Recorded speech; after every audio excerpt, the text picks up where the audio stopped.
Hi everyone, it is Kate here today for a video for you, and I'm here with an original book tag, and I'm going to be doing the Fairytale adaptation tag, and this has been inspired recently by my renewed love affair with the fairy tale of Cinderella.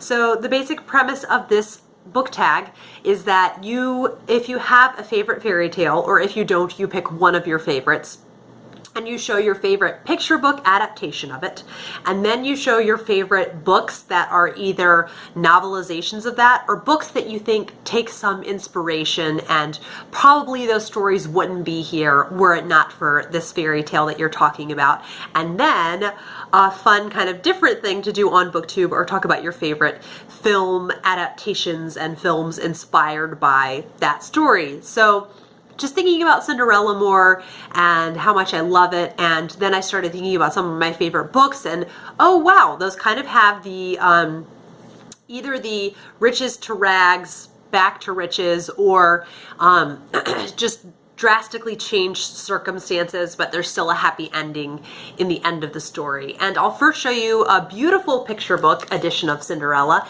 and it is by KY Craft, and this is very looks like it's influenced by the Renaissance. There's lots of gold and shiny, yeah, just like shiny emphasis in the pictures, if that makes sense.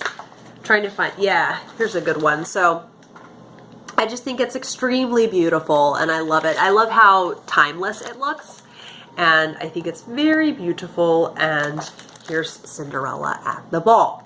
So I think this is a very beautiful adaptation. Like I said, it's illustrated by KY Craft, and I was excited that the library had this, and so then in turn I could show it to you guys. Now, the novels that are either novelizations or inspired by Cinderella, and the first one that should go without saying from this channel is Enchanted by Gail Carson. This is such a really special and unique adaptation of Cinderella, and it is about Ella a Frell. And another thing that I really like about this is how it just feels like such a fairy tale. It feels like it's in a magical land, and it feels very like you're escaping to a different world. And when Ella is born, there is a fairy named Lucinda who comes and visits her and gives her a gift, and that is the gift of obedience. And that means that anything that anyone tells Ella to do, she must do. She, like, when she doesn't try to do it, she's in physical pain. And so, you know, if someone says jump up and down and, you know, touch your tongue to your nose, she has to do it. And this becomes a big obstacle in her life. And then of course there is a charming prince who she meets along the way, but it's just a really fun, unique take on it, and I reread it, you know, every year, and it's just a really awesome retelling, and it has lots of character development and a good message. So I love Ella Enchanted. That was the most basic, like, one that was really faithful to Cinderella. Then I also want to talk about Lorna Doone by R.D. Blackmore, and this is about someone who was in esteemed circumstances and then they are not, and kind of the life that they have that's very different had their circumstances not changed. But it's also really fun because it is a Victorian adventure tale, which you don't see much in Victorian literature, and I think it's really special, and it's just very plot driven. Even though it is around 700 pages, it never felt like it dragged. There's constantly things happening, and there's a very sweet and special romance in it, so that's always something I like to see in a book. It's done very well. It's very elegant.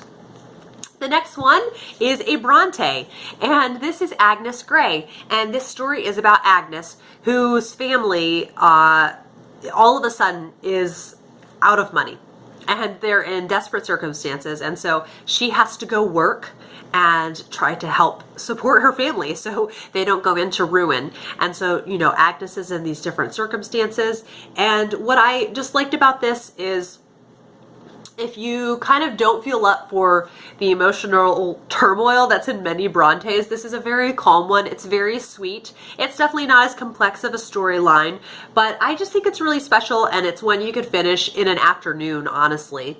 It's such an easy read, and I just think it's really sweet, and something about seeing, you know, a character like Cinderella, or in this Agnes, just being put into these different circumstances and showing what they're really made of, I think is a great sort of storyline element to have.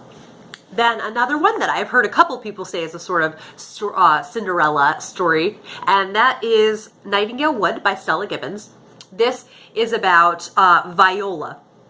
And Viola is a new widow, and she married into the terrible, terrible Wither family. So even though she doesn't have a wicked stepmother, she does have an annoying mother-in-law. And so because she is a widow, she has to move in with her in-laws. She has no money. And what I like about this is, though it is like a modern classic take on it, and there is a ball at the end of the story, and she's hoping to go to the ball and to have a dress for the ball. But since it is a modern classic take, it feels very lighthearted, it feels very fast-paced, and it has lots of humor in it, and those are things that I appreciate about modern classics, and so I think this definitely does take some inspiration from the original story of Cinderella. Then the next one, I had to include some Austen in here, so you've had to think about an Austen that would maybe be inspired by sort of some elements from Cinderella, and that is Sense and Sensibility by Jane Austen. This one I feel is a hit or miss Jane Austen. I know a fair number of people who don't really like it. I think one of the reasons is Austen, the way that she deals with the characters of Elinor and Marianne. They are the two oldest Dashwood sisters, and in the beginning their father passes away, and their half-brother John, from their father's first wife, gets to move into the house, and they virtually have no money. So they move with their sister Margaret and their mother to a very small cottage. So they're in these changed circumstances, and me personally, I love seeing the differences in personality between Elinor and Marianne, and just how they're contrasted, kind of the Martha and Mary type personalities. And so I think it's really special. And I guess I also think sometimes I can be kind of a drama queen, so I somewhat identify with Marianne, and so I'm more sympathetic to her. But I think you end up seeing a lot of growth in those characters. And so once again, I love seeing characters that, instead of just becoming bitter after these really tough circumstances, just persevere and grow as people. I think it's really special. And another one that is another modern classic, and that is Miss Pettigrew Lives for a Day. This is one you could read in an afternoon. It's so sweet and fun. It's one of my very most favorite books, and I love the fact that Miss Pettigrew is kind of this tired looking woman in her, I think her 50s probably, but she's looking pretty worn out. And then she has this sort of magical day where her life is totally turned upside down from a woman who she comes to work for, and made for the better. But it's just a crazy, chaotic day, and it's just a very fun and lighthearted read, and I really like it. Then one that is, I've only read it once, and I do hope to reread it at some point, and that is Gone with the Wind by Margaret Mitchell. And the main heroine in this, though, is kind of an anti-hero, Scarlett O'Hara. She is such a pain, but she has such endurance and perseverance, and this takes place in antebellum era, so right during the Civil War, and so obviously the South was not doing so hot during the Civil War, and it's up to Scarlett to like thrive or just die. Those were your choices then, and she decides to thrive and take these circumstances that are really hard in her life and try to work them for the better. And she is, yeah, she's just really, really hard to read about at certain points. She's kind of a jerk, but I do really like seeing her fight to survive, and her perseverance, as I say. Then one that several times when I've referenced it, I've said it's sort of a Cinderella type tale, and this is Wives and Daughters by Elizabeth Gaskell. This is my favorite Victorian novel and my favorite Elizabeth Gaskell novel, and it is about Molly Gibson, who, when she was very young, her mother passed away, and when Molly comes into her teens, her father decides that she needs to have a mother and needs to have a woman to teach her how to be a lady. And so he marries this woman, Hyacinth, who he does not know very well. And then in addition to, having Hyacinth come into their home, they have Hyacinth's daughter, Cynthia. And so Molly's financial circumstances don't change in this, but her life circumstances too, in that she has some people who can be very difficult to live with all of a sudden in her life. And I really love in this, I just think it's so classy that when you are around a very frustrating person, just to not stoop to their level. So I really appreciate that about her, and she is my favorite heroine in all of literature. I just think she's such a role model, and I adore Molly Gibson. Now on to the film part, and I will show you first the kind of like bread and butter type adaptation, and that is the 2015 Disney Cinderella. And what I really liked about this, Kenneth Branagh directed this, and he just kept it so simple and elegant, and just the bare bones of the story, but put in beautiful costumes and beautiful props and beautiful landscape, and it's just a beautiful period drama. And I really like that there were not unnecessary twists or just plot elements for more drama added in. So I just think the actual just story of Cinderella in itself is so beautiful, so I really like this adaptation of it. Another more classic take on it, and that's Ever After with Drew Barrymore, and also Angelica Houston plays her stepmother in this. Once again, just a beautiful period setting, and there is no magic in this one, which I think is a neat take on it. There's just no magic, but it still feels magical because it is a fairy tale. Then another one that, if you did not grow up watching this, I don't think you're going to like it, but it's A Cinderella Story with Hilary Duff. This is one of my comfort watches, and it's just, there's so, what not to love about a movie with Hilary Duff and Chad Michael Murray, who are instant message pals while they go to high school, and he's the popular jock and she's like the nobody girl who's a waitress at a diner. And yes, it's just cheesy goodness. Then I had to include a Dickens because there are a fair number of Dickens where there's kind of like rags to riches. And so I did a film adaptation, and that is this Acorn Media Nicholas Nickleby. I've seen a couple of the other Nicholas Nicklebys, and this one by far is my favorite. I just think it's excellent, and just the quality of it and the acting, and I really enjoy this one. Then two adaptations of the Austen that I picked. The 1995 Sense and Sensibility. This one's so cozy and comforting, and it's just, I love it. And then the 2008 Sense and Sensibility. This one is definitely more emotionally intense when you're going to watch it. It feels intenser, but it's also nice in its own sort of way.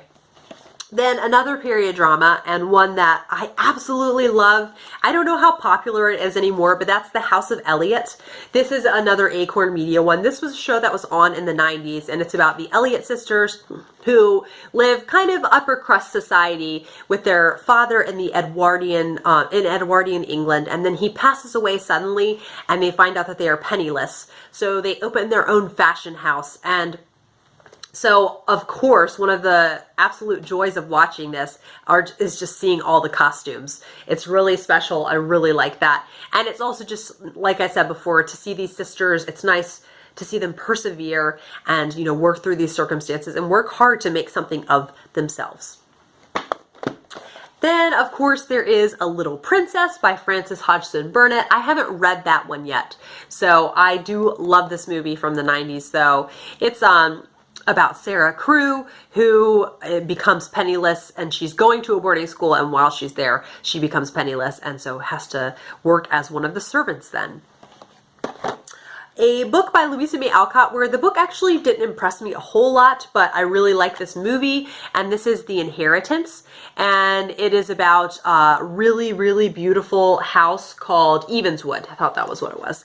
And there is a family that lives there, and then one of the servants who's kind of treated as one of the family, and I think you can kind of guess what's going to happen there, and especially with the title, The Inheritance. It's really fun. I really like it, and it's just a nice, calm, cozy, relaxing movie. The next one is What a Girl Wants, starring Amanda Bynes, and this is one that if you have not grown up on it, I don't know how much you're going to enjoy it, but it is about Daphne, who, when she is a teenager, finds out that her father is a lord from England, and so she travels to England to meet him and to see if she wants to be a part of his family.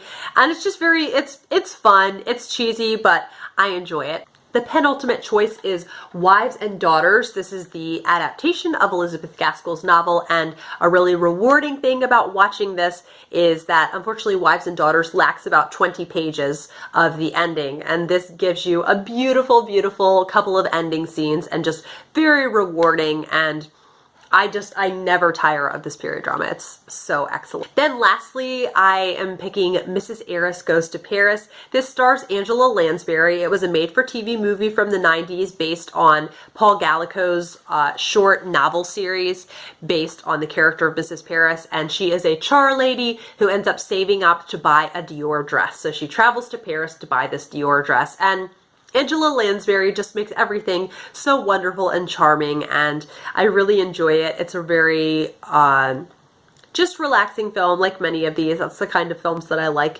And anyhow, I hope you guys enjoyed this. It was kind of long, but I thought it was fun to share all those things. So I look forward to seeing any other fairy tale adaptation tags. If you don't have a channel and you'd like to tell me what your favorite fairy tale is and favorite fairy tale adaptations, please do so down below, and I will see you guys for another video soon. Bye.